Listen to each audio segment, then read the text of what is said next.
Number one machine হচ্ছে মাটি। মাটি নিয়ে অবাক করা তথ্য দিলেন ডক্টর নাবিল। ভিডিওটি অবশ্যই সম্পূর্ণ দেখবেন। সারা পৃথিবীতে যতগুলো রিসাইক্লিং মেশিন আছে তার মধ্যে নাম্বার ওয়ান মেশিন হচ্ছে মাটি। কি নাম?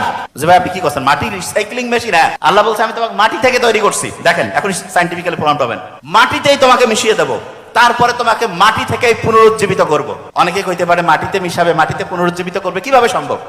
আচ্ছা, আপনারা ডায়মন্ড, সিমেন্ট, হীরা, গোল্ড, পেট্রোলিয়াম, প্লাটিনাম শুনলে অবাক হয়ে যাবেন। আমরা মরে গেলাম, মাটিতে আমাদেরকে মিশায় ফেললো। আল্লাহ দেখেন কি টেকনোলজি করছেন, কোন বিজ্ঞানী কোন সায়েন্টিস্টের মাথার মধ্যে আসে না, খালি ওরা বের করছে যে হ্যাঁ কথা ঠিক। যে কাউকে যদি আপনি বিজ্ঞানীদের জিজ্ঞেস করেন যে আচ্ছা এই যে স্বর্ণের টুকরা, তারপরে হচ্ছে যে ডায়মন্ড, প্লাটিনাম, এগুলো কোথা থেকে আসলো?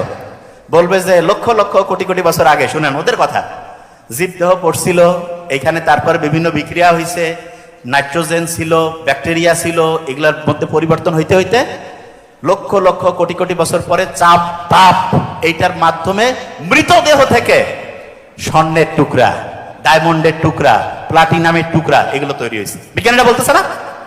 তাইলে রিসাইক্লিং মেশিন মানে কি? মনে করেন আমি এই পানির টুকরাটা দিলাম, এটা থেকে একটা খাতা বের হইতে পারে, বিজ্ঞানীরা এরকম আসছে। কিন্তু আল্লাহ কি করছে? মৃতদেহ সেইখান থেকে গোল্ড, ডায়মন্ড, প্লাটিনাম এগুলো বের করতেছে।